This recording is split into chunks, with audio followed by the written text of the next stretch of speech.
All right, well, good afternoon and welcome, everyone. My name is Adam Shore. I'm Associate Professor of History here at USC, and it is my pleasure to welcome Kyle Harper as our speaker this afternoon to talk about some interesting topics, I do think. So Kyle Harper is the interim Senior Vice President and Provost at the University of Oklahoma. He's also Professor of Classics and Letters and Director of the Institute for the American Constitutional Heritage. Professor Harper received his BA in Letters from the University of Oklahoma in 2001 and his PhD in History from Harvard in 2007.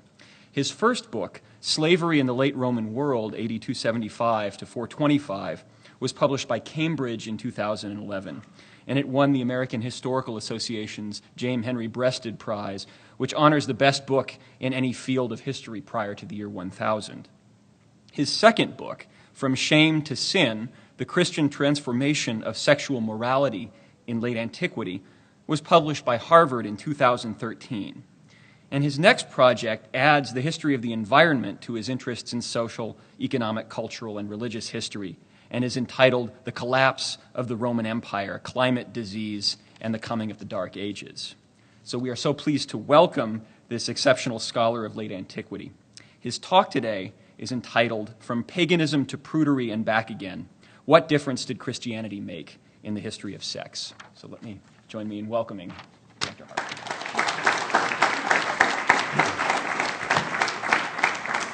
Thank you very much, Adam, and I'm really honored to have this invitation to come here and talk at this wonderful university, this wonderful history center. I'm very grateful to the History Center, to Tom, to Adam, to Christine, to Mark, for all his great work in making this happen, and for all of you for being here.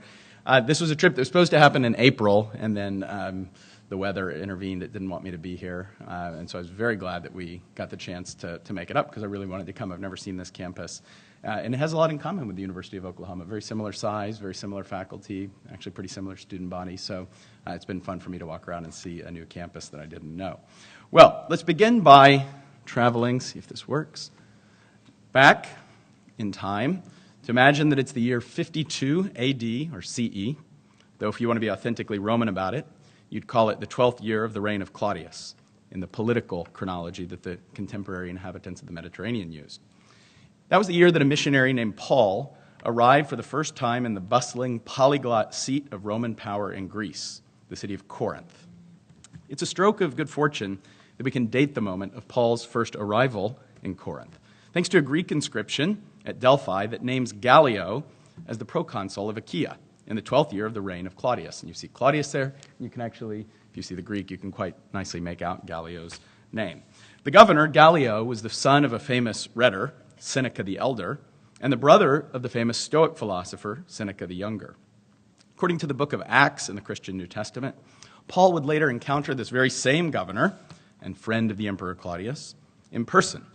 And when the governor was confronted with the pale insignificance of internecine Jewish squabbling that Paul was concerned with, the proconsul dismissed with severe prejudice, or rather severe indifference, the complaints that we can presume may have done more than delay his trip to the baths or something. When Paul enters this city, overlooked by this sheer escarpment of the Acro-Corinth, there where you can see the most ancient temples loomed over the habited area of Corinth, Paul tells us that he entered it in weakness and fear and much trembling. The Corinth that he would have entered was a truly Greco-Roman city, once leveled by the Romans, but subsequently rebuilt as a Roman colony to flourish as a center of empire and commerce. It was, of course, a vividly pagan city where temples of Tuki, or fortune, Aphrodite, Artemis, and Dionysius haphazardly ringed the central public forum of the inhabited town. Roman Corinth, like any other Roman town, was a cultic as well as a civic center, and the ancients, whose cult was an ancestral public inheritance protecting the relation between the city and the gods, wouldn't have even understood that we could draw a distinction between the cultic and the civic. Aphrodite was the city's special protector.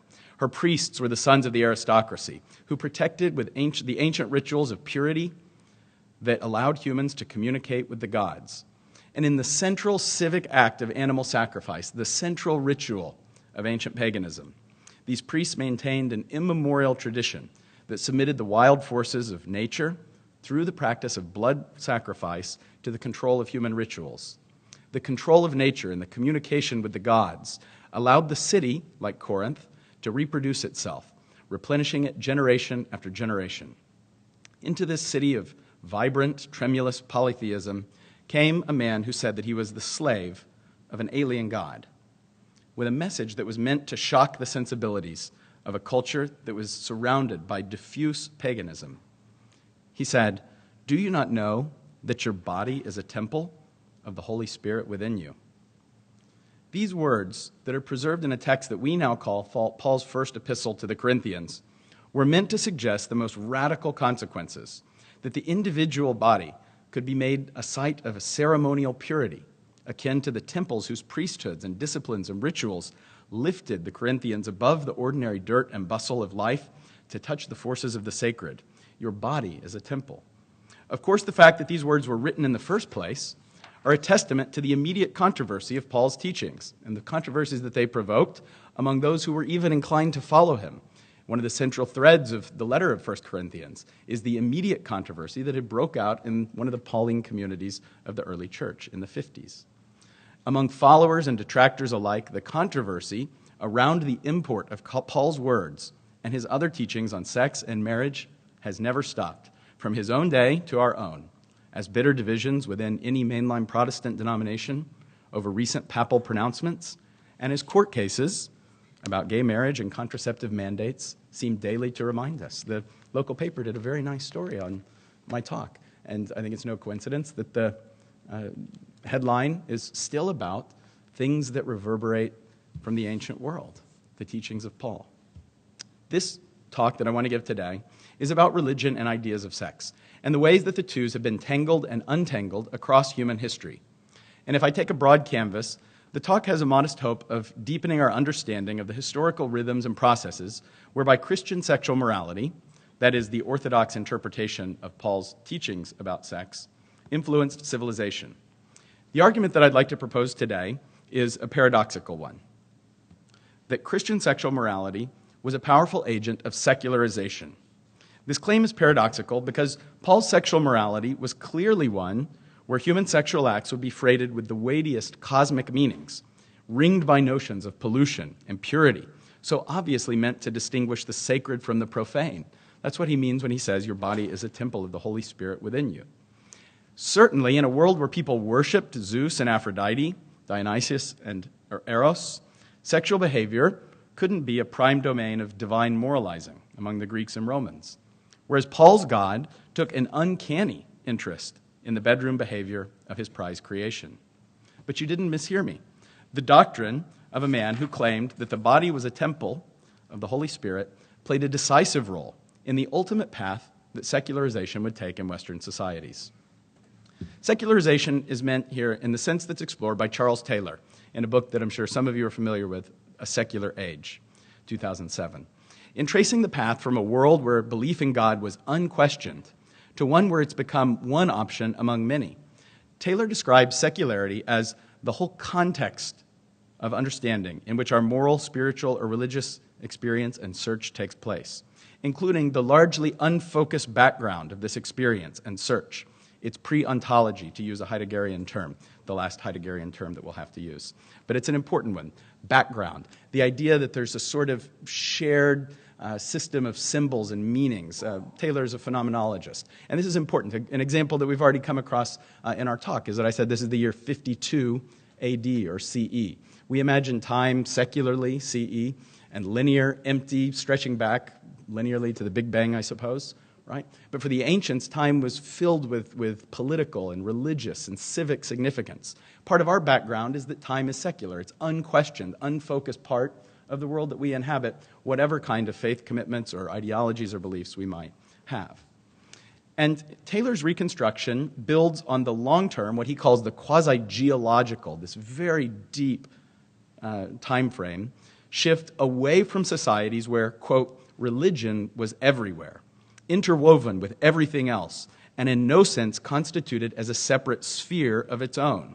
In other words, we tend to think of religion, especially In the American context, where we have the First Amendment, separation of church and state, we think of religion as a sphere, something that we privately choose where and when and how to be involved in.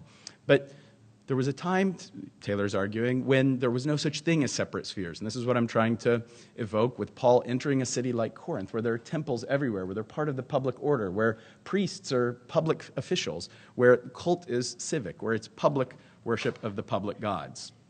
Now, Taylor, in his book, is principally concerned with the progressive expansion of secularism in the modern world. He brilliantly describes the rhythms of its advance. First, an age of Enlightenment deism in the later 18th century that turned against institutional Christianity but co-opted its highest ethical ideas, such as benevolence and respect for the dignity of the individual. Think of Thomas Jefferson in this phase, right? He takes the New Testament and just scrapes out all the miracles, leaves behind the nice parts of Jesus' teaching. That's Enlightenment deism. Then, Taylor argues, an age of Romanticism, where, quote, modern unbelief truly started, and genuinely new, expressivist values began to spread amongst an artistic and intellectual elite. Finally, in the post-war period, accelerating from the 60s, what he calls the watershed, when unbelief becomes a popular phenomenon, a mass phenomenon, when romantic ideals of individual authenticity and expressivism prevail as an option in public culture. This is, I think, a very persuasive reconstruction of the progress of secularism in the modern world. But I'd like to call attention to two features of it. One is that Taylor argues that sexual mores are at the heart of the revolution that brought us nearly 50 years of the culture wars that reverberate today. Quote, the pursuit of happiness has come to seem not only to need, sorry, this is kind of clunky sentence. This is his, sorry. The pursuit of happiness has come to seem not only not to need a restrictive sexual ethic and the disciplines of deferred gratification, but actually to demand their transgression in the name of self-fulfillment. In other words, a secularization broke the link between Christian order and civilizational order, as he puts it. The peculiarly stringent sexual codes of Christianity have been left as, at best, one option among many, with no privileged status, and possibly something worse, a menace to liberation. So I would just point out first that Taylor connects complete secularization of the background of the kind of public culture that we all inhabit, whether you're a person of faith, of any faith, or secular, completely secular. He says this is part of the secularization of the kind of shared background, is that this one long-standing tradition of civilizational order and the kind of assumed stringent sexual morality that went with it is no longer kind of privileged. And I think, frankly, this is why sexual issues are such an important part of the culture war as well. And for him, complete secularization has something to do with breaking from this tradition of Christian sexual morality. So it's consequential even for the world we inhabit. Second is that although Taylor's work is concerned with modernity, it builds directly on work that sees an important first stage of secularization in the ancient world with the intellectual revolutions of the axial age. The idea of an axial age originated with Karl Jaspers. It connects disparate global religious and philosophical movements of the classical period, starting something like 500 BC, around a notable set of shared tendencies towards, for instance, universalism over localism, transcendence over material eminence, the idea that there is a sort of other realm. Platonism is in some sense the first really powerful axial age ideology. Plato believes that there's a transcendent world of forms that are beyond our material physical existence. People at all times and places haven't believed that there is some kind of beyond this physical existence, and Jaspers first traces it to this period that he calls the axial age. Most importantly, the axial age is defined by a great disembedding of religion from other spheres of life. And in that sense, I think Christianity is the axial age spirituality par excellence. And Christian sexual morality in particular was at the heart of what we can call the great disembedding. Now, this way of imagining the unintended and long-range consequences of the Christian revolution in sexual morality helps us to see why From Shame to Sin is a better summary of the difference that Christianity made in the history of sex than something like From Paganism to Prudery. So I took the occasion of this talk to use a title that I ended up not using for the book because you can get away with it for a talk. So the answer to the question From Paganism to Prudery is no. But it does little good as historians to see Christianity merely as an instrument of repression or as stringent sexual codes, and into the excesses of the pagan world from one perspective, or the arrival of a killjoy from another perspective. To be sure, Christianity was radically more stringent in its erotic protocols than mainstream sexual culture. I don't know why that even became a kind of question for historians over the last 30 or 40 years. To me, there's simply no doubt that this is the only dirty picture you're going to get, a vivid and frank pagan sensuality endured into the Roman Empire. On your left, you see a fresco from the House of the Centurion in Pompeii.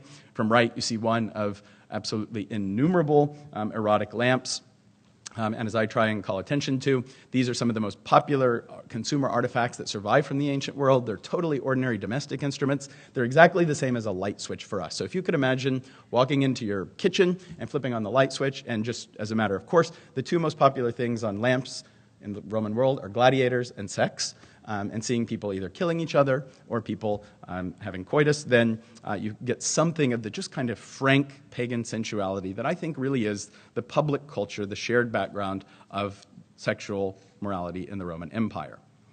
For me, the triumph of the church did mark a sharp turn in the history of public morality.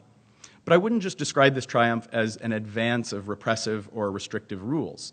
I think that's to construe the history of sex as kind of like reading a pressure valve that can be turned to different levels by different cultures. Instead, Christianity does something more radical. It refigures the very place of sexual morality in all of human life, the way its logic connected with other spheres of human life, and the place of experience of sex against the entire background of shared meaning in public culture. So From Shame to Sin is meant to tell the story of this great disembedding, of the axial revolution in sexual morality, where bodies that were once considered a part of the natural world, which in turn was part of the social world, the gods and the rhythms of reproduction that went with that, gave way to an idea of sex in which human beings were suspended as individualized moral agents, suspended in a cosmic state of being, transcendent with complete freedom.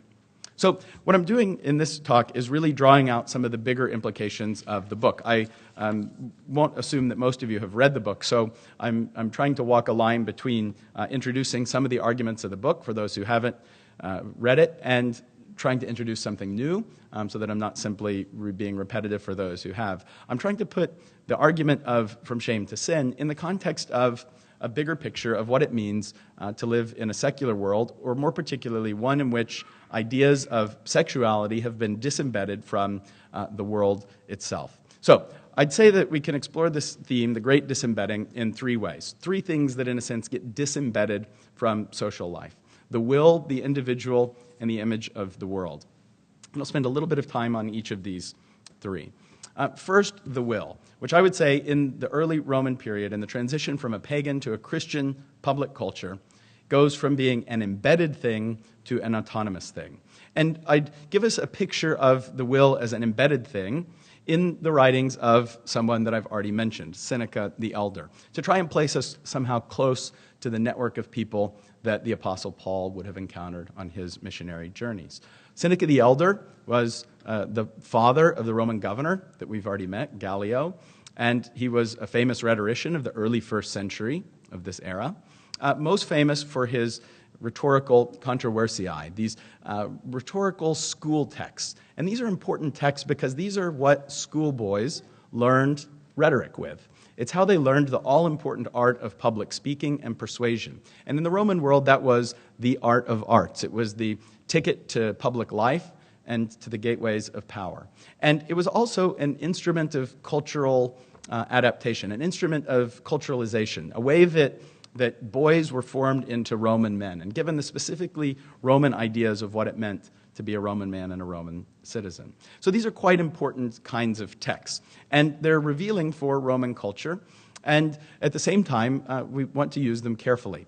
They provide rhetorical set pieces, which are things that are, frankly, not likely ever to have occurred in the real world. And one of the first controversies that is reported in the rhetorical training books, these are like textbooks of Seneca the Elder, is the story of a virgin girl who was kidnapped by pirates. And in the Greek and Roman imagination, pirates are always kidnapping people, especially girls, and was held by them for a time, and then escaped and came back and was eligible for a priesthood, to be a priestess, that required virginity, that required physical virginity. And the rhetorical textbook asks us to debate, could she legitimately hold this priesthood, since she had been abducted. It was presumed that she had been somehow violated, that she wasn't pure. But it was set up for a debate. And what's interesting about the rhetorical handbooks is that you actually see both sides of the argument. And so you'll have set pieces from speakers who say, what matters is the fact that even if she was violated, her mind was pure. It wasn't her fault. But and that's, I think, a point of view that we can frankly understand. What's more revealing is the other side, where it's vehemently argued that even if she hadn't consented to being abducted and her own violation, that she nevertheless had been made impure and lost her eligibility for this office. These are the kinds of scenarios that actually occur again and again in early imperial culture. And what they isolate is the problem of the will, of volition. And they show us how, for the Romans, they were perfectly capable of identifying something like consent or will, and they have categories of non-consensual and against the will. The Roman laws even talk about acts that occur against one's will. But nonetheless, these questions are embedded physically and socially in the question of whether or not she could become a priestess. And the powerful arguments that are offered in Seneca's handbook that say that she can't be a priestess because she is physically impure reveals a side to Roman culture that doesn't care about the will. The will is subordinate to the realities of her purity and eligibility for the priesthood. You see this pattern actually over and over. If you know this famous story of Lucretia, which is reported in Livy's text, his History of Rome, and really central to the foundation stories of the Roman Republic. The figure of Lucretia is the wife of a Roman nobleman who is physically violated, and whose violation, in fact, is the proximate cause of the outbreak of a coup that overthrows the Roman monarchy and founds the very Roman Republic. But what's interesting about the story from this perspective is the scenes in which she contemplates whether or not to commit suicide. And in fact, her husband and his colleague Brutus encourage her not to take her own life because she hadn't committed any act with her mind. She hadn't willfully been violated. But nonetheless, Lucretia, who's considered a paragon of female virtue by the Romans, chooses to commit suicide because she had been violated and because she said she didn't want to be an excuse for others. This is very interesting, very difficult story. You can, I teach this story all the time, and it retains its kind of power. It makes you hate the evil kings and want to overthrow the Tarquins. But for the Romans, this shows us that these ideas of the will and the way that they were embedded in social fact, the fact of her physical integrity and commitment to her husband, were subordinate to the questions. Those questions were predominated over the questions of her will. What she willed or not was immaterial in consideration of whether or not she should commit suicide for her, and admired by the Romans.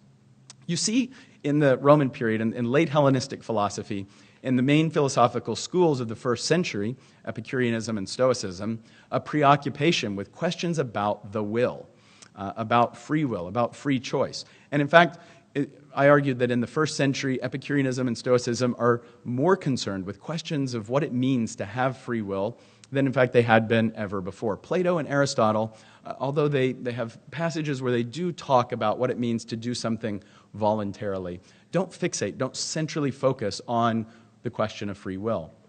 Whereas if you look at the most important of the Roman Stoics, by some measures, the freed slave Epictetus, he is centrally focused on the will. And one philosopher recently has argued that Epictetus is the philosopher who invents the idea of the free will.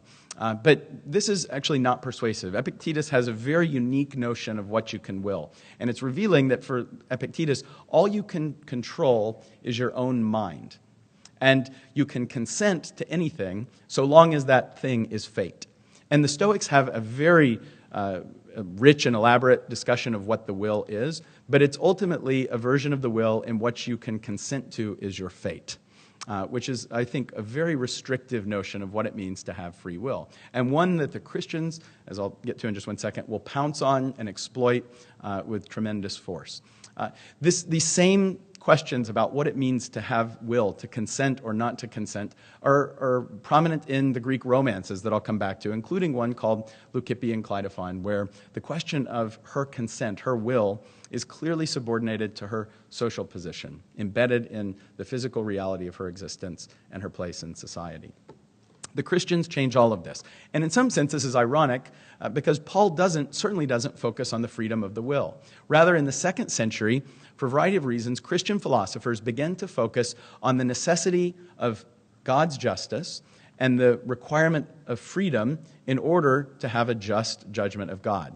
And Justin Martyr, a Christian philosopher writing in the middle of the 2nd century, an apologist who writes apologetic tracts defending the religion, has the distinction of being the first philosopher on record to actually use the phrase. And here I think in some sense the language is important. He's the first person to just use the phrase, eleuthera prohairesis, free will, quite literally, free disposition of choice, the freedom to choose.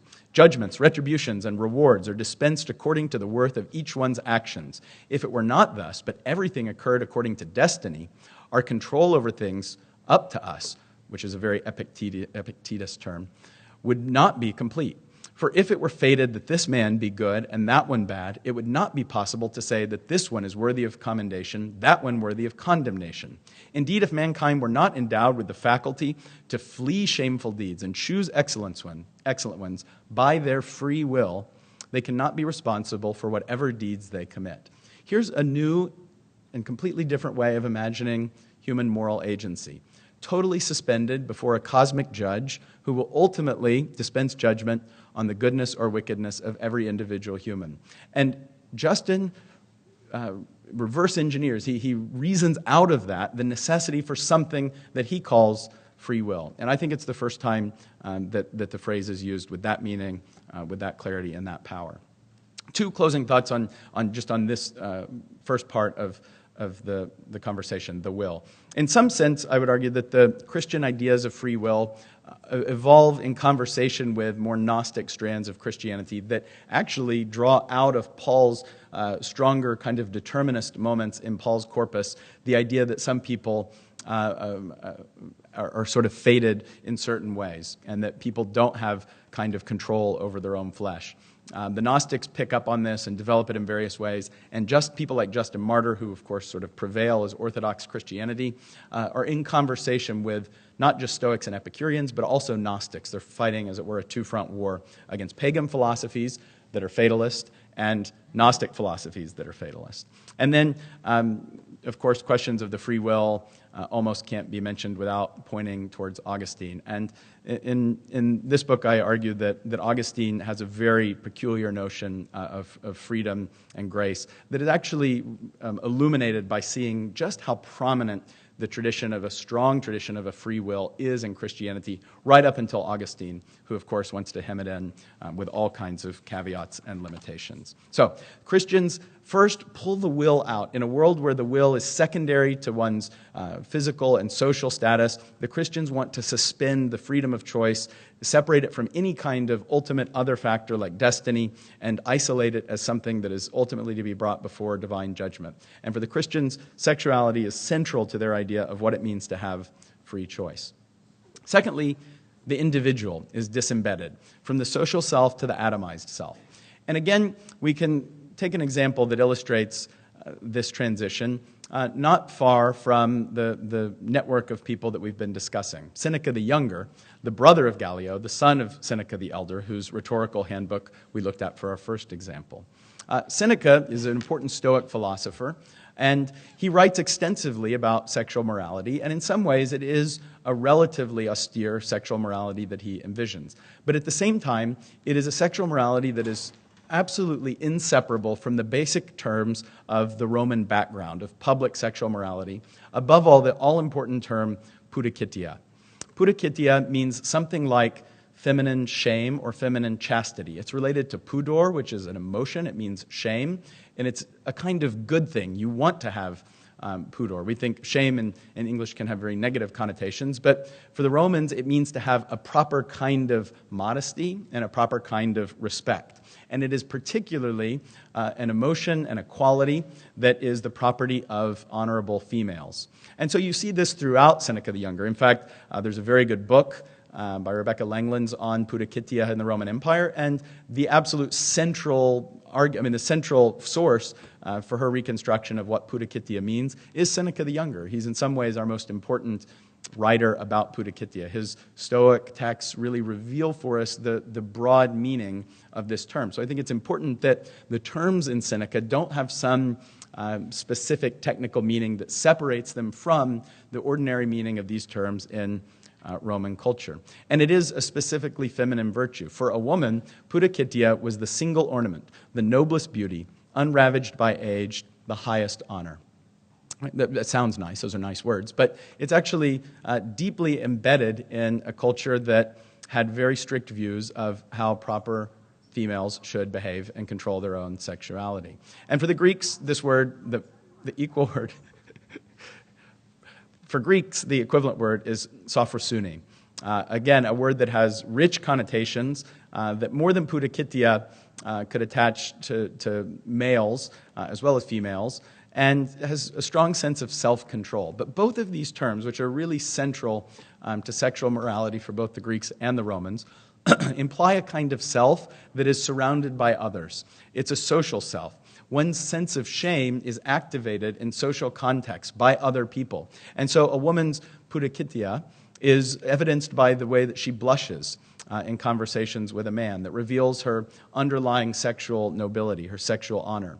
For the Romans, Pudicitia is both a set of behaviors and a set of and related to a set of status. Roman ideas of sex conflate. In fact, they find inseparable ideas of behavior and ideas of status, precisely because the self is an embedded self, embedded in its social position. And you see this institutionally. For instance, in Roman law, where Roman laws of sex are inseparable from the social self. And in fact, the most important, the primary, the first consideration in the legality or illicitness of any sexual act questions the status of the individuals. Of course, their gender, but also their status as free or slave. And that's true of what I would argue is the central sexual regulation of pagan Roman society, which is the adultery laws that protect, above all, the sexual honor of respectable women, that is, of free women, of matres familias. Roman sexual laws are an expression of a sexual morality that is embedded in society, and the regulations only apply to women who are free wives. And so I think it raises the question, who is morality for? And I think it's fair to say that in a real sense, Greco-Roman morality is for an elite. It is for a free and, frankly, wealthy, propertied elite. It lacks a kind of democratizing element. It doesn't apply to all individuals equally. Whereas I think one of the radical features of Christian morality, and Christian sexual morality in particular, is its profoundly democratic implications. The fact that it is meant normatively to apply to all people, regardless of their social condition. Status is a secondary question in sexual morality for the Christians. The example that I like to call upon, and a law that I think has been ignored for its truly radical implications, actually dates from the period after the Christians take over the empire, but to me perfectly expresses the logic of a Christian sexual morality. It's a very interesting law that's preserved in a Roman law text called the Theodosian Code. It's an imperial constitution issued at a very interesting moment in the year 428. And the Christian emperor, Theodosius II, uses his public voice to say this: "We cannot suffer for pimps, fathers, and slave owners who impose the necessity of sinning on their daughters or slave women, to enjoy the right of power over them, nor to indulge freely in such crime. Thus it pleases us that these men, pimps and fathers, slave owners, who are subjected to such disdain that they may not be able to benefit from the right of power, nor may anything be thus acquired by them. It is to be granted to the slaves and daughters and others who have hired themselves out on account of their poverty, whose humble lot has damned them, should they so will, to be relieved of every necessity of this misery by appealing to the succor of bishops, judges, or even defensors. So that if the pimps shall think these women are to be urged on, or impose the necessity of sin on those who are unwilling, they will lose not only that power which they held, but they will be prescribed by exile to the public mines, which is less of a punishment than that of a woman who is seized by a pimp and compelled to endure the filth of an intercourse that she did not will. This is an extraordinary legal enactment, and really think of it in three ways. One, it's a very powerful law that says that pimps, fathers, and others who subject others to coerced prostitution will be subject to these extremely severe penalties enforced by the state. But second, its real power comes out when you think about something that I think is relatively alien to us, although unfortunately not entirely alien, which is that coercive sex, and in particular the sex market in which procurers, pimps are able to buy slaves and to stock brothels and to fill the sex trade with human trafficking, is absolutely central in Roman society.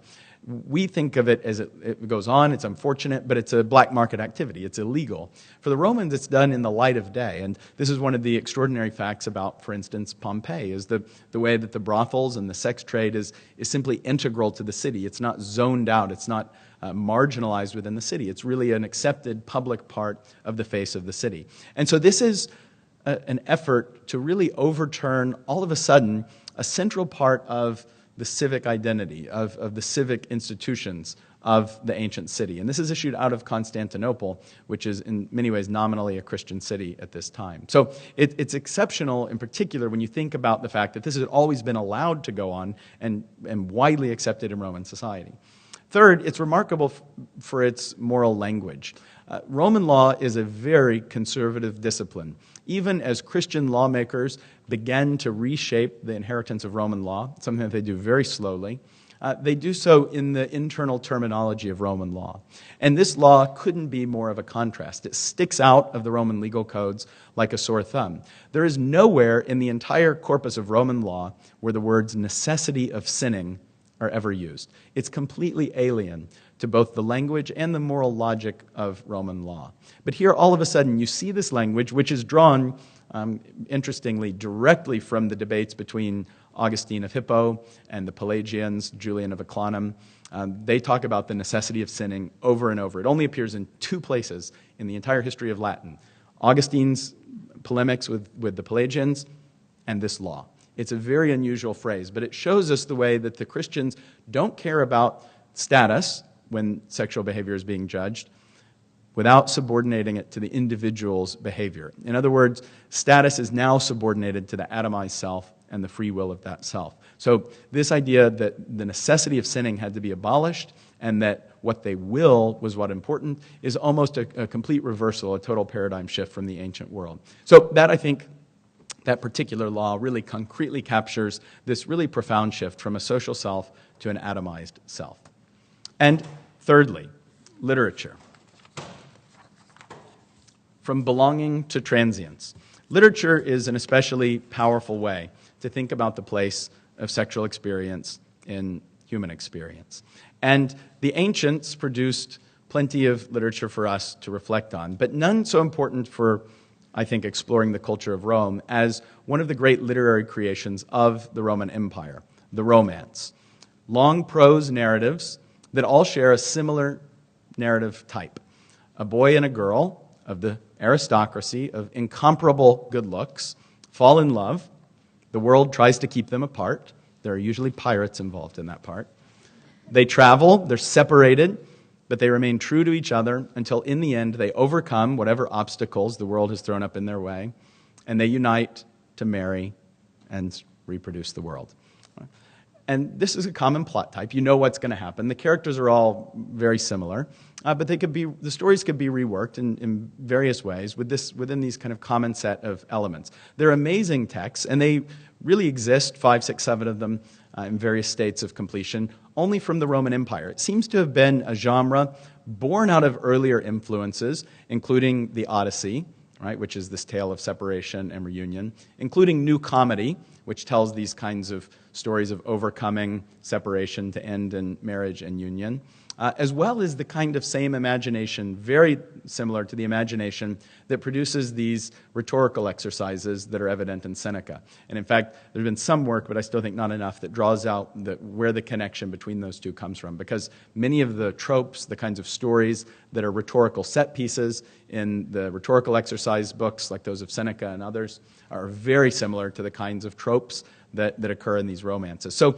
the romances don't come out of the clear blue sky, but they come to existence in the Roman Empire, really in the first century, and then lasting over the next several centuries. And they're deeply part of the Roman Empire, and they're really part of Roman culture, Greco-Roman culture, Mediterranean culture. Most of them are Greek, but I think people can make too much of a difference of Greek and Latin culture in the empire. People would disagree with that. But these romances are really part of the common culture of the Mediterranean in the first and second centuries. And they're very erotic. They're actually called erotic stories, logoi erotikoi. That's the name of the genre in its own internal terms. They're stories of eros in which people are, frankly, deeply sexual beings who are drawn to each other, the boy and the girl, always beautiful, always in their mid-teens, kind of for the Romans, early marriageable years. And they fall in love at eyesight. They fall in love through simply the power of physical eros. And then they face various kinds of separation before they're united, and their union is marriage. It is sexual, and it celebrates the regeneration of the earth. These are deeply pagan texts. These are texts that are produced by a culture that is deeply pagan in the sense that I tried to evoke in the city of Corinth, in which the gods surround these people. Eros is a divine force. It's literally a god that moves them on towards their union. So these are stories that celebrate our belongingness in the world, the way that we belong. We're part of nature, that society itself is somehow part of nature. And nothing brings this out quite as powerfully as the pastoral romance, the beautiful Daphnis and Chloe of Longus. And there you can see they're surrounded by animals, and you can see that they're about to do something that's part of nature. My favorite of the romances, and by far the funniest, and in some ways I think one that manages to speak to us, it has a little bit of a sense of irony to it, is one called Leucippe and Cleitophon. It almost seems to be making fun of the entire genre of romance itself, but nonetheless is deeply part of this world of the Roman Empire. And this is, I think, an important romance because I believe the arguments that it seems to be aware of Christianity, and in fact making fun of Christianity, rejecting Christianity, but it's deeply aware of Stoicism and Platonism. And it rejects both of those. It rejects Platonism in really some funny ways, but with its ideas of transcendence and its ideas of Plato's ideas of eros for a more earthy and certainly heterosexual eros. And it also rejects Stoicism for its ideas of submission to fate. And really accepts the fact that we are part of the world, that we belong to the world, and that we are part of its cycles of regeneration. This beautiful, culturally rich set of stories that celebrate our pagan belongingness to the world and the centrality of sex in our belongingness to the world are sitting there absolutely irresistible for Christians to take, pick apart, and remake for their own purposes. And pagan romance is a deep wellspring of inspiration for Christian literature in the early period. This is true of martyr texts, and I reference a martyr story that I like because it is so nakedly, we would call it plagiarism. If you submitted this to your professors, they would send you to the integrity office. But Palladius reports a story in the very old book of Hippolytus of a girl, a virgin, highborn virgin of the most beautiful kind, who falls in love with God. Right? She falls in love not with another physical human being of this earth, but she falls in love with a transcendent deity.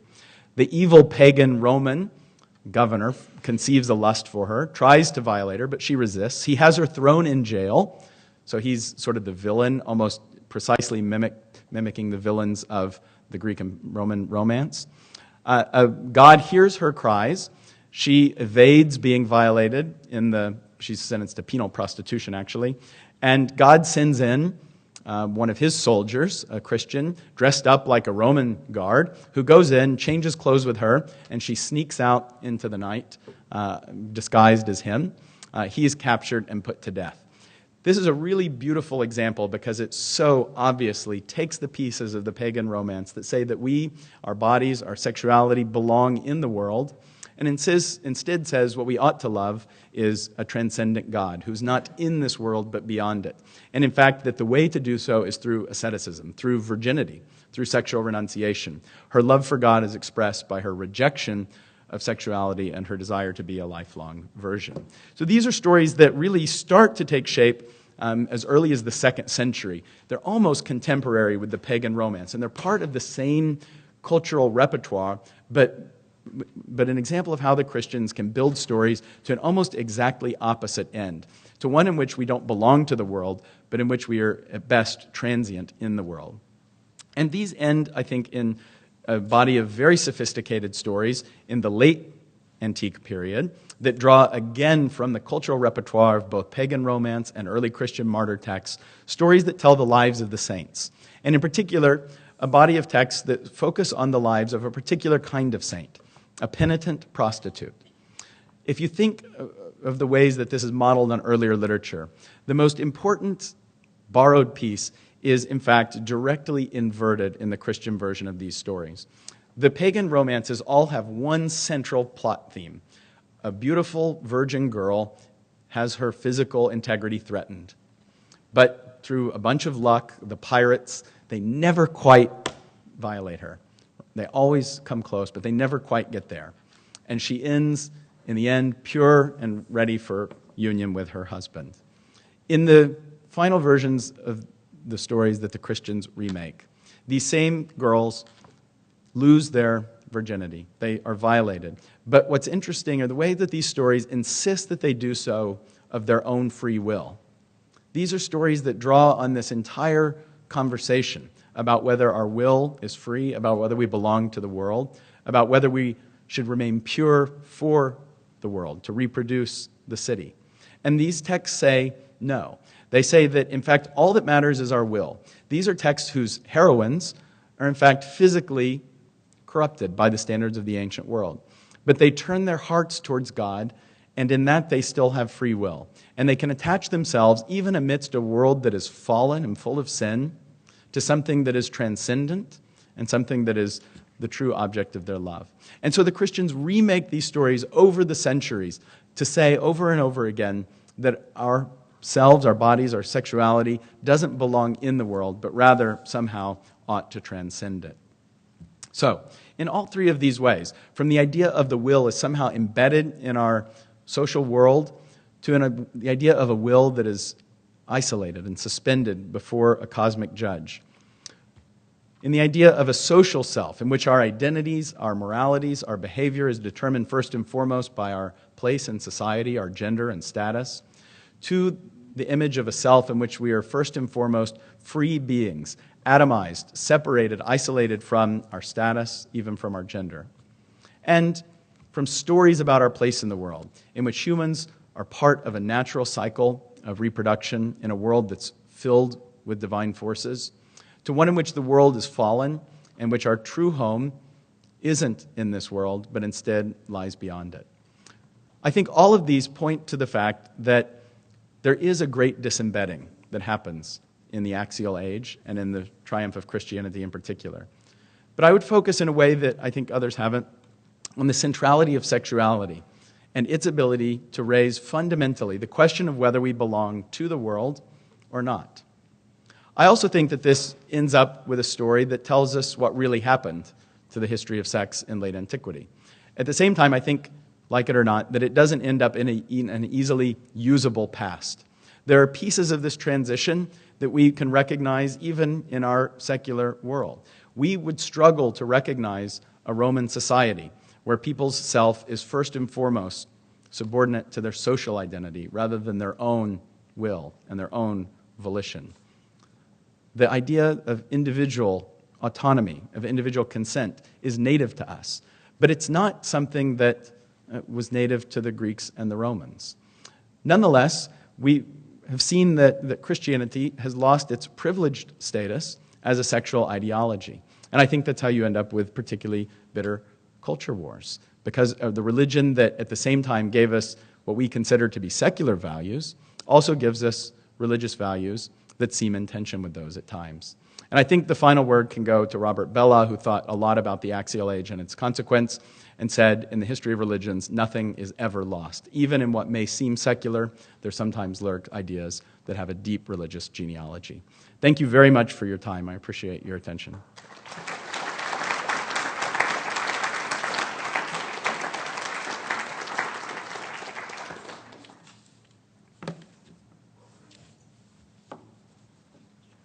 I'd be happy to if people would like. We have some time for questions if people would like to raise a few points. Please do stand up and speak loudly. It is a large room. You don't necessarily have to respond to this, but at the beginning of the discussion we were discussing, some people take the position that happiness is rooted in throwing off caution to win, throwing off all restrictions. I'm just presenting a biblical Christian standpoint, though, and I'm just presenting one man's opinion. We were made by God and made in the image of God, so we were made to have a relationship with God and play by His standards, His game plan. So I just want to look at two verses. It says in Psalm 106:2, Blessed is he who practices justice and righteousness at all times. And the word blessed means happiness in the Scripture. The other reference I want to give you, I think it's Matthew 5, with the attitudes, Matthew 5:6, I believe it is. Blessed is he who hungers and thirsts for righteousness. And then there's a promise with that, not just happiness, but they shall be satisfied. So I just wanted to present that in contrast to what takes place in the world today. And sometimes, like I said, one of the philosophers, I think, talked about happiness being thrown away also. Sure, thank you. And I'll just try and channel Charles Taylor, that I was, whose version of history I was presenting as a kind of canvas for us to think on. He says that, I think he would agree that was, for many centuries, a kind of shared worldview. That was kind of a shared background culturally.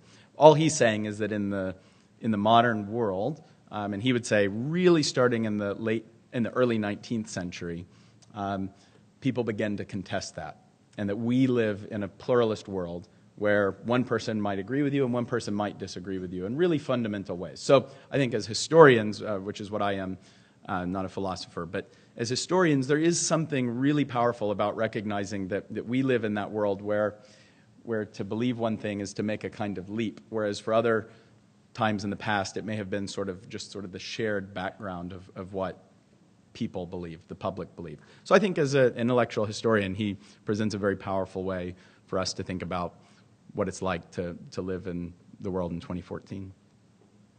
Yes, sir. Do you believe yourself in free will? Do I believe in free will? That's a great question. I'm not sure that I have that, that my beliefs are of interest. But, as a younger person, I certainly did and used to feel strongly about it. And then as you get older, I think I see more of a kind of wisdom in Augustine that sees kind of limits and things that happen around you that you can't control, that really do affect your identity. But that doesn't, I think, what's interesting about Augustine is he's able to square that with the vision of individual responsibility. But free will is a great topic in the modern world because I'm sure the neuroscientists will hook us up to machines that'll tell us the answer once and for all. Not really. But I used to believe very strongly in it, and then I think as you get older, maybe it's age, you think in a deeper way about the question. Do you believe in it? Yes. Okay. We are maybe hundreds of people. Everybody has different opinion. What is the value of the free will of each individual person if it clash with the other person? How can we apply the free will with such relativity? What do you mean, how can we apply it? Yes, so my free will is different than yours, and is different than everybody here. Yeah. How can we apply the free will? Well, And, that's a question that a historian might be poorly qualified to answer. Free will is a principle, absolute or relative. If it's relative, what is the point of free will? It must be some absolute center to guarantee and to value, otherwise there's no value. Yeah, that's an argument that I think has origins in the 2nd century. I think you first see people making that argument in a really strong way in the 2nd century. I'm probably more qualified as an intellectual historian. So therefore, the implication with sex is huge. I think the implications for sex are huge. Yes. I think we can't imagine living in a society that didn't really value the dignity of every individual that lies in some sense in their moral agency. But that was a world that existed. Yes? I was wondering if you could clarify a little bit what you meant by pagan. You used the phrase deeply pagan several times. Mm-hmm. It's not clear to me whether you simply mean non-Christian, because if you do, it almost sounds derogatory. And so I just wanted more clarification. Sure. I mean, the public polytheist shared culture of the Mediterranean in the first centuries of this era. And so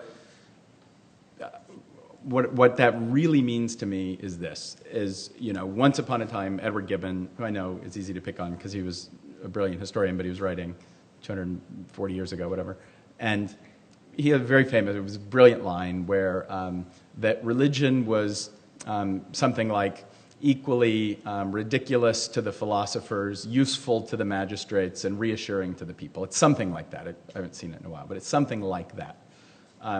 And he has this very late 18th century Enlightenment idea as a kind of, more or less closet skeptic about religion, that the wonderful elites, the Roman senators and philosophers, were sort of like him, that they must have looked out and seen the people going to these blood sacrifices and thought, well, that's nice because it keeps them in line. And it's fine if they believe it, it's just sort of superstition. And let's be honest, the kind of peasants and urban masses around me, I'm not totally upset that they have church to kind of keep them tamed, right? And so that's a view of ancient polytheistic public religion in the Roman Empire that really has strong, I think, reverberations for a long time. And of course, there's been an enormous amount of work that pushes against that, or that tries to change our categories away from belief as a kind of central element of religion. But I think the most compelling versions of polytheistic, of the history of polytheism in the 1st and 2nd century, sees a very vibrant civic polytheism, polytheism, unequivocally here. Paganism, of course, is a later Christian term for it. But I think what's important for me is that there is a very vibrant public ritual life in the High Empire. And that's, I think, been the most revealing thing about the study of Greco-Roman religion over the last generation, is the sheer vitality of paganism. It wasn't a kind of decaying religion that Christianity happened to sort of come in and give the coup de grace. Instead, it's quite a vibrant world of religious life. So I don't know if that answers your question, but that's why it matters to me, what I mean by it. So maybe popular but not Christian or Judean? Popular and not? Christian or Judean, maybe. Yeah, I would say, to me, paganism, I mean the civic polytheism. And of course, there are other strands of non-Christian and non-Judean religion, the mystery cults and the philosophies, and so on and so forth. But I really am talking about the civic polytheism, which is very alive. Yes? Thank you for your talk. I wondered if you also allude or reflect a little bit on sort of Jewish texts at the same time, because that's Mr. Trees pointed out at the start. Oh, great question, and one that I never have felt totally qualified to speak on. But to me, the most persuasive accounts of what Jewish sexuality looks like in the early centuries of this era strongly emphasize an entirely different attitude towards the body and towards reproduction and towards marriage. And so there are similarities. I mean, I think you're still talking about a kind of patriarchal, in some ways, a kind of status-oriented set of values, but at the same time, one that sees a tremendous kind of value on marriage and reproduction.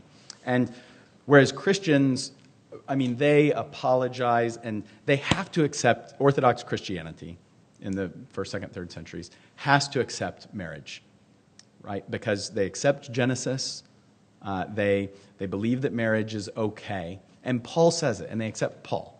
And Paul says in Corinthians, because of fornications, let every man have a woman and every woman have a man. He says, I say this to you by way of concession, but not by way of command. So I'm not telling you to go get married, but I'm telling you it's all right if you have to. And it's better than fornicating. Okay? And that is the definitive, sort of the touchstone of Christian attitudes towards marriage in Orthodox Christianity in the early Christian world. That is so un-Jewish in terms of what survives in the Mishnah and the Talmud and other texts, in that marriage is part of the order of creation, and there's no imminent end that's coming to put an end to that for which we need to save ourselves or suspend ourselves from this world. So I think there is more of a this worldliness in the kind of terms that analytical categories that I'm using here in early Jewish sexuality that isn't as averse to marriage and the basic good of sexuality in the way that early Christianity is really anti-erotic to its foundations. At the same time, I think that there are certain aspects of Jewish sexuality that are probably more restrictive than of a civic polytheist sexuality.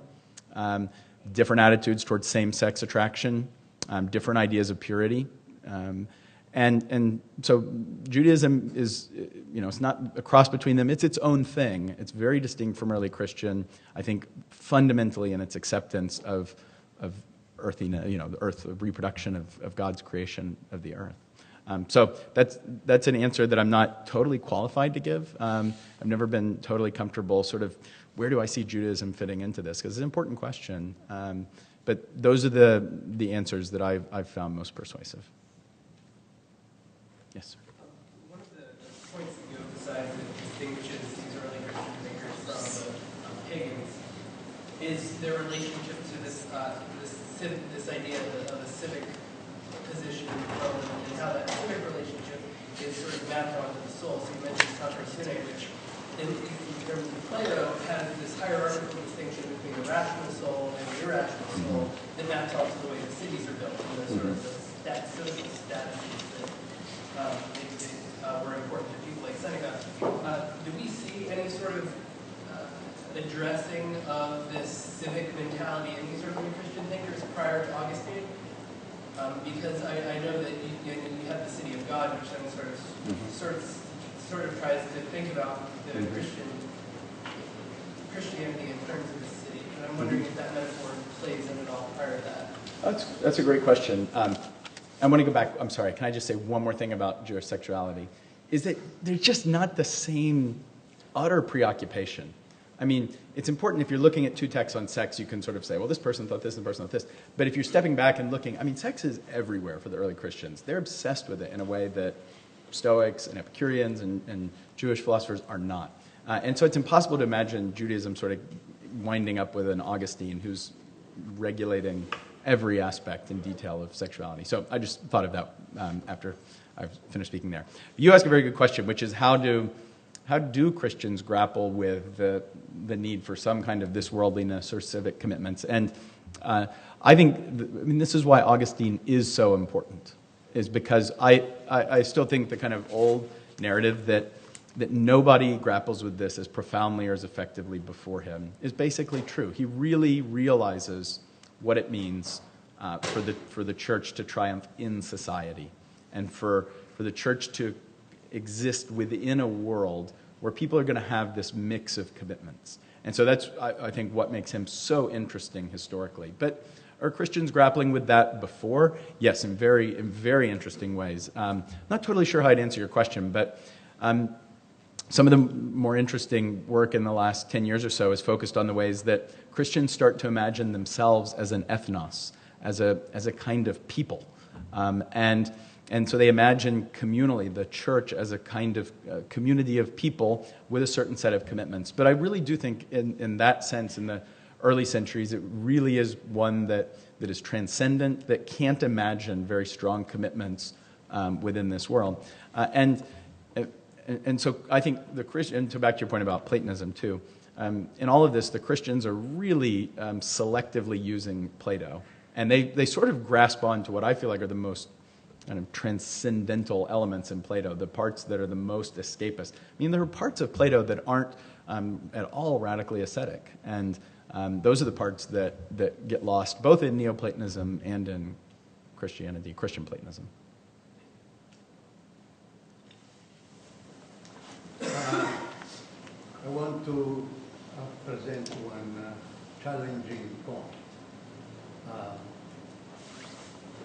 Christianity glorify or recognize the extreme self-denial of the people who live in chastity, and they call them eunuchs for the kingdom of God. Those people have nothing to do with the free will. How can you consider yourself, this type of people, as stupid, or are we stupid, which apply the free will?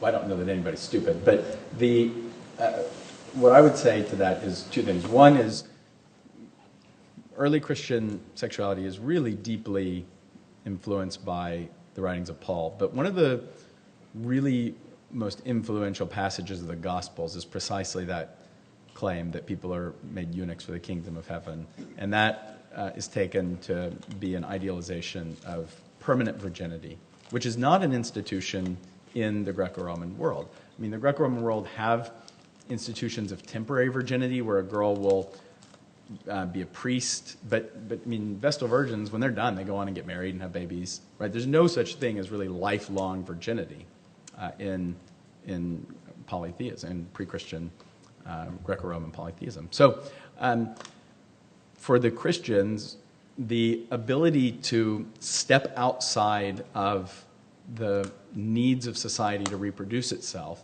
and to choose to do that, to choose to step out and to live a life committed to permanent virginity is, for them, the very sign of freedom. And they really connect that powerfully. They say, look, you can be free because you could do this. You could completely pull yourself out of all of these powerful forces that impel you towards the reproduction of the world.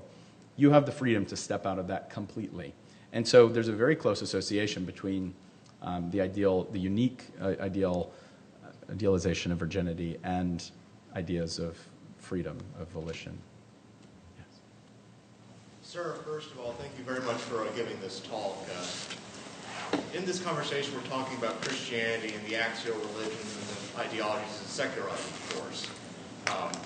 As a historian, obviously, you might have some edge on the rest of us in predicting the future, but do you see that secularization engine, for lack of a better term, running out of gas anytime soon? That's a good question. People who make pronouncements about the future of secularism have a strong tendency to be wrong one way or another. And I'm not much of a futurist, but I'll just say, if you haven't read Charles Taylor's book, you should read it. It's an amazing book that really does give you a richer sense of what secularism means, not as a belief that a person might have, to say, I'm going to be a secular person, but secularism as the kind of rules of the game, that the ultimate kind of consequence of the First Amendment is that there isn't a kind of privileged place outside of a neutral background. And so I think that, in that sense, secularism has predominated. I mean, I don't think there's any choice. But do I think that religious vitality is in any danger of losing its energy or running out of gas? I'm from Oklahoma, where we have lots of oil and gas. But I don't think religion is in any danger of running out of gas as a really permanent feature of human search for meaning. Well, what interests me more is whether secularism will run out of gas, precisely because it's based on a certain set of ideologies. When you find Christianity, which influenced the Western world, but also Platonism, arguably other Abrahamic religions that had an influence. When those disappear, will the rationale for secularism start to ebb away and perhaps die, or will it have its own unique ideology that will keep it going? That's a great question. I'm not qualified to say, but I think in 1,000 years, people will be sitting here, and there'll be a synagogue, there'll be a Baptist church, there'll be an atheist convention, and it'll look the same as it does today. I don't know. It's a good question. Yes, sir. At the end of his book, Taylor has almost a four-way dialogue, and there's two of a more traditional Christian and a more progressive Christian, and then this eliminationist secularist. There's also this wing that's associated with Nietzsche, maybe, and Foucault, and also worried about validating the body. You emphasize that the Christianizing traditions with Christianity and sort of reaction against that, and of course Nietzsche, with a strong focus on Augustine, is almost the anti-Augustine in so many of his judgments. How does your talk relate to this fourth party in Taylor's dialogue, who indeed agrees maybe that nothing is ever lost, but that's the problem? We still need to transgress this history. We still need to move away from the strong focus on sexuality or things like this. Okay, that's a really interesting question, and one I'm equally unqualified to speak on, but that's not going to stop me at this point. So I'll start by pointing out something interesting, which is that both Nietzsche and Foucault, they really want a usable pagan past. They really do. And in different ways, Foucault in a more mature, I think more sophisticated, we just know more. He had to grapple with more knowledge. But Nietzsche really wants to recover a kind of pagan self-assertion and sees a kind of pre-Christian strength, cult of individual strength that has been totally corrupted by this slave revolt and morality that kind of, triumphs in liberalism and Kantianism and constitutional rights and sort of everything in the world that he hates. And Foucault, can't be quite as strident in the kind of post-fascist experience maybe as Nietzsche was. And then knowing so much more about, Nietzsche's mythologizing. But Foucault still wants it. I mean, what does Foucault spend the last 10 years of his life working on? He's been the last 8 or 9 years of his life working on Greek and Roman sexuality, right? It's a bizarre choice. I mean, think about it. He's one of the most accomplished post-structuralist philosophers and one of the most important thinkers of the late 20th century. And he spends the last 9 years of his life trying to understand what Seneca was talking about with sexuality. Right? It's a really peculiar project. I mean, I'm grateful for it, and I like it, and I sort of get it. I mean, I find the Greeks and Romans fascinating, but it's not a natural course for someone like him to gravitate towards. And so he, too, really, really wants to understand, in different terms, kind of the disciplines of the body, the images of the self, constructions of the self, that come out of these very conversations. And those books they're just sort of dead ends.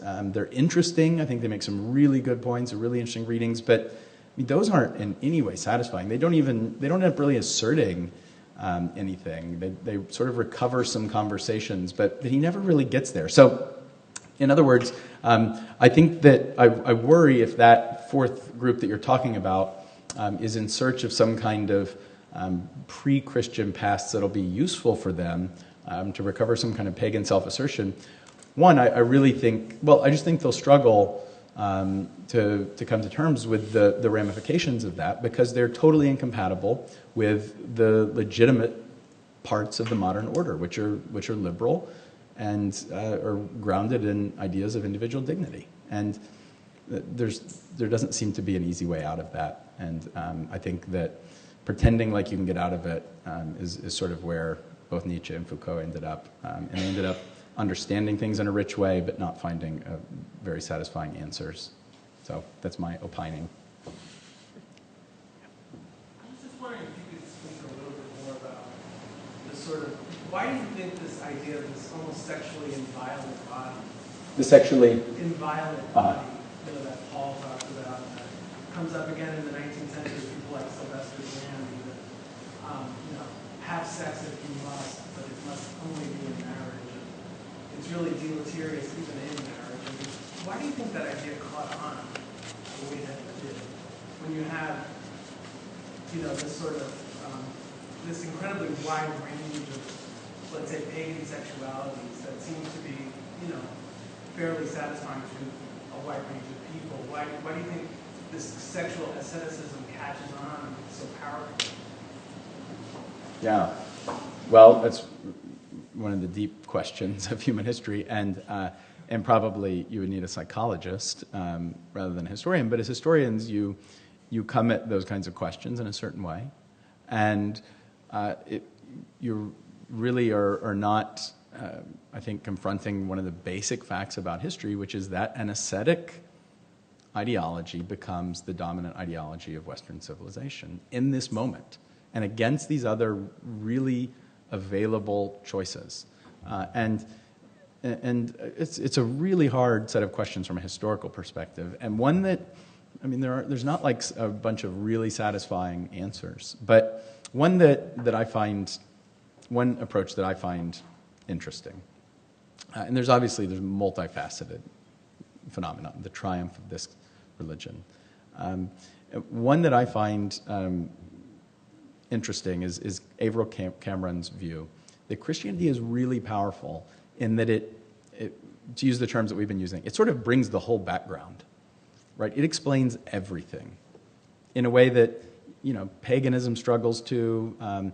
Platonism and Stoicism are getting towards being kind of totalizing philosophies. But Christianity, it just kicks their butt.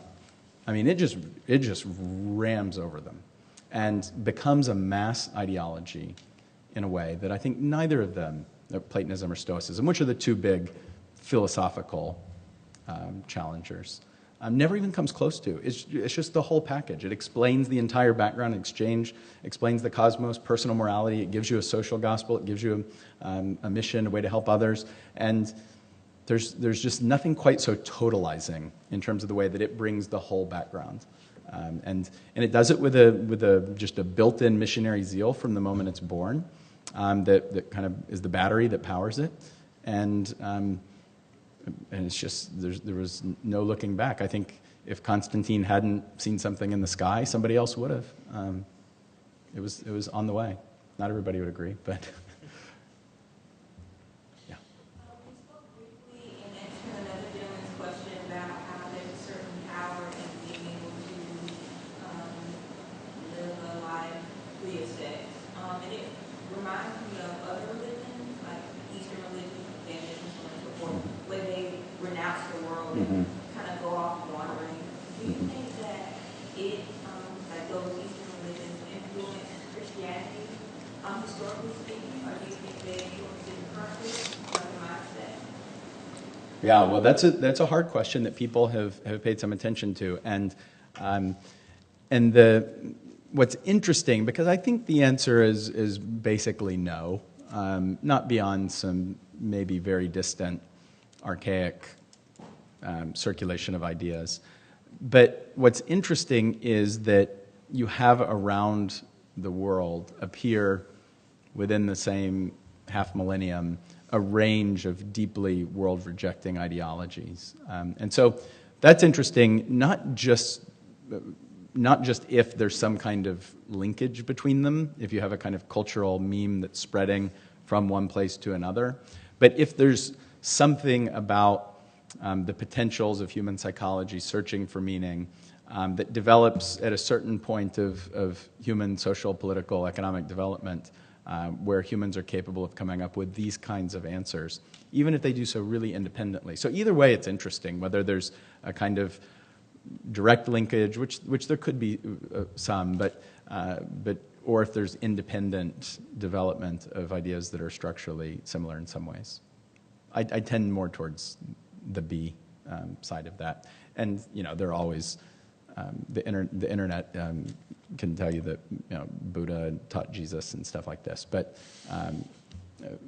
there's more serious versions of ideas that archaic religions are interacting that have some power to them. So I wouldn't totally be dismissive of ideas of genealogy and linkage. But mostly I think you see patterns that sort of occur simultaneously and independently.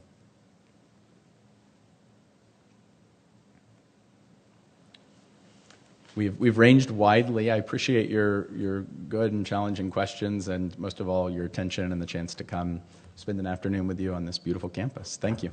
Please join me in thanking our